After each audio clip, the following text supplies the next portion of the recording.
இது மகிமை நேரம். ஆண்டவராகிய இயேசு கிறிஸ்துவின் நாமத்தில் அன்போடு உங்களை வாழ்த்தி வரவேற்கிறேன். ஒரு நிமிடம் நாம் ஜெபிப்போம். இரக்கமுள்ள எங்கள் நல்ல ஆண்டவரே, எங்களுடைய வாழ்வில் நீர் தருகிற எந்த தருணங்களும் தற்செயல் அல்ல. இப்பொழுதும் உம்முடைய வார்த்தைகளை நாங்கள் தியானிக்கும் போதே உம்முடைய வல்லமை ஒவ்வொருவரை நிரப்பும்படி எங்களையே அர்ப்பணித்து ஜெபிக்கிறோம். ஜீவனுள்ள தகப்பனே, ஆமென். யோவான் எழுதின சுவிசேஷம் 1வது அதிகாரம் 18வது வசனம். யோவான் 1வது அதிகாரம் 18வது வசனம். தேவனை ஒருவனும் ஒரு காலும் கண்டது இல்லை, பிதாவின் மடியில் இருக்கிற ஒரே பேரான குமாரனே அவரை வெளிப்படுத்தினார். வேத புத்தகத்தை பாருங்கள். ஆண்டவராகிய இயேசு கிறிஸ்து இந்த பூமியில் பிறந்த போது அவர் யாரை வெளிப்படுத்தினாராம்? தேவனை ஒருவனும் ஒரு காலும் கண்டதில்லை, ஒரு காலும் கண்டதில்லை. ஆனால் அந்த தேவனை பிதாவின் மடியில் இருக்கிற ஒரே பேரான குமாரனே அவரை வெளிப்படுத்தினார் என்று எழுதியிருக்கிறதை பாருங்கள். ஆகவே இந்த மண்ணில் பிறந்த ஆண்டவராகிய இயேசு கிறிஸ்து அவர் யார்? அவரை குறித்து வேதம் நமக்கு என்ன சொல்லுகிறது? ஒருவரும்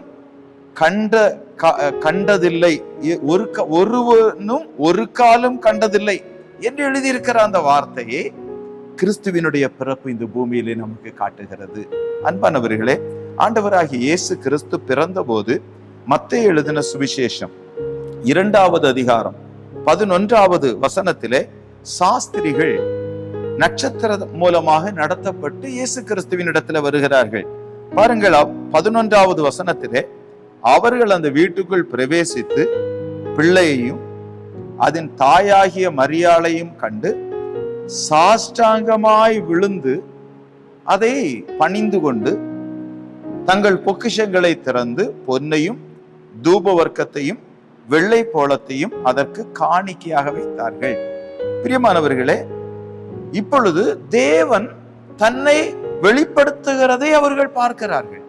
ஆகவே அவர்கள் எப்படி விழுகிறார்கள்? சாஷ்டாங்கமாய் விழுந்து அதை பணிந்து கொண்டு அதற்கு காணிக்கை வைக்கிறதை நாம் வேத புத்தகத்திலே படிக்கிறோம். பிரியமானவர்களே, நாம் வெளிப்படுத்தலின் புத்தகம் 5வது அதிகாரம், வெளிப்படுத்தலின் புத்தகம் 5வது அதிகாரம் 8வது வசனத்தை பாருங்கள். இங்கு அந்த புஸ்தகத்தை அவர் வாங்கின போது அந்த 4 ஜீவன்களும் 24 மூப்பர்களும் தங்கள் தங்கள் சுரமண்டலங்களையும் பரிசுத்தவான்களுடைய ஜெபங்களாகிய தூப வர்க்கத்தால் நிறைந்த பொற்கலசங்களையும் பிடித்து கொண்டு ஆட்டுக்குட்டியானவருக்கு முன்பாக வணக்கமாய் விழுந்து என்று எழுதியிருக்கிறதை பாருங்கள்.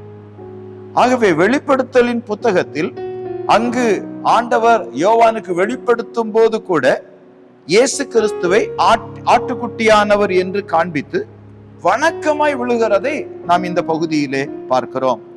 அதே போல இயேசு கிறிஸ்து இந்த பூமியிலே உலாவின போது கூட நாம் மார்க் எழுதின சுவிசேஷம் 5வது அதிகாரத்தை பாருங்கள். மார்க் எழுதின சுவிசேஷம் 5வது அதிகாரம் 22வது வசனத்திலே, அப்பொழுது ஜெப ஆலய தலைவரில் ஒருவனாகிய யவீரு என்பவன் வந்து அவரை கண்டவுடனே அவர் பாதத்தில் விழுந்து, என் குமாரத்தி மரண அவஸ்தைப்படுகிறாள், அவள் ஆரோக்கியம் அடையும்படிக்கு நீர் வந்து அவள் மேல் உமது கைகளை வையும், அப்பொழுது பிழைப்பாள் என்று அவரை மிகவும் வேண்டிக் கொண்டார்.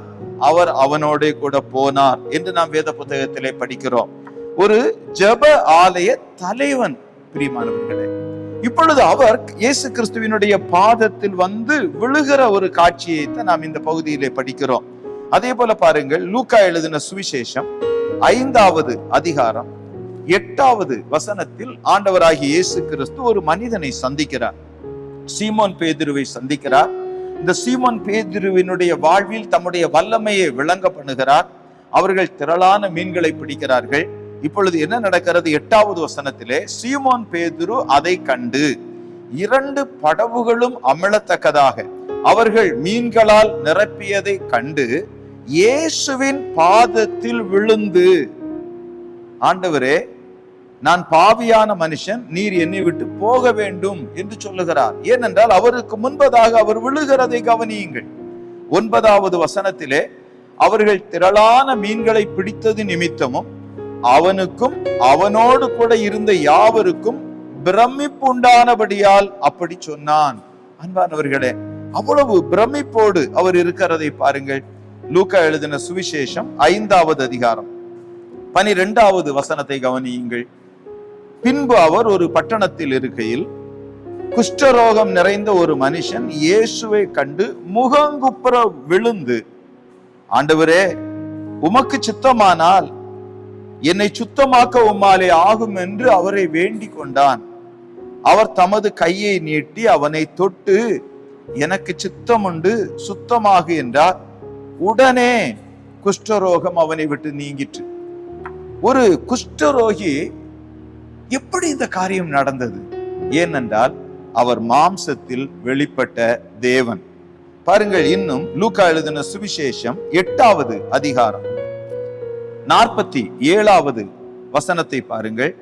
அப்பொழுது அந்த ஸ்திரீ தான் மறைந்திருக்கவில்லை என்று கண்டு நடுங்கி வந்து அவர் முன்பாக விழுந்து தான் அவரை தொட்ட காரணத்தையும் உடனே தான் சொஸ்தமானதையும் எல்லா ஜனங்களுக்கு முன்பாக அவருக்கு அறிவித்தாள்.